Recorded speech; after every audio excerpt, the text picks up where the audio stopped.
Авылдарда һәм калаларда өй хайын урам буйлап, шулай ук башка урындарда теләһә ниндәй дингә, секталарга үндәгән адәмнәр осрап тора. Әлбиттә, үҙен Алла дип игълан иткәндәр элек тә бар ине.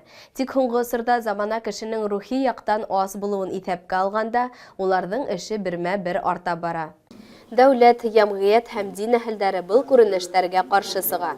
Бөгөн Мураҡ ауылының Ҡыҙыл мәсет бинаһында ошо һәм башҡа һорауҙарға ҡағылышлы ултырыш уҙғарылды. Мәсеткә йыйылған имамдар, мәзимдәр, Башҡортостан диния назараты белгестәре үҙ-ара аралашып, бер-береһе менән тәжрибә уртаҡлаштылар. Шулай уҡ уларҙың эше, белеме буйынса аттестация булып үтте. Бисмиллахир-рахманир-рахим. Бөгөн беҙҙең Мураҡ ауылында, Күгәрсә районы Мураҡ ауылында аттестация, имамдарҙың һәм мәзиндәрҙең аттестацияһы үткәрелә. Беҙҙең районға үҙебеҙҙең имамдар, мәзиннәр ва 30 имам мәзин килде үҙебеҙҙең райондан.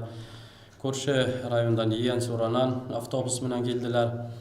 Мәләүез районы, Көйөргәҙе,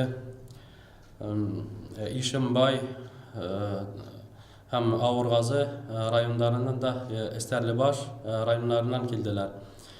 Был аттестацияның маҡсаты шул имамдарҙың белемен тикшереү. Был 2 йыл һайын 2 йылға бер үткәрелеп тора. Шулай уҡ маҡсат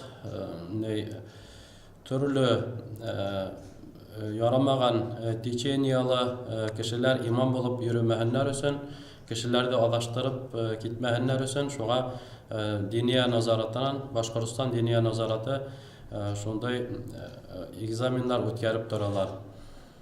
Шул аттестацияның маҡсаты шул булып тора инде.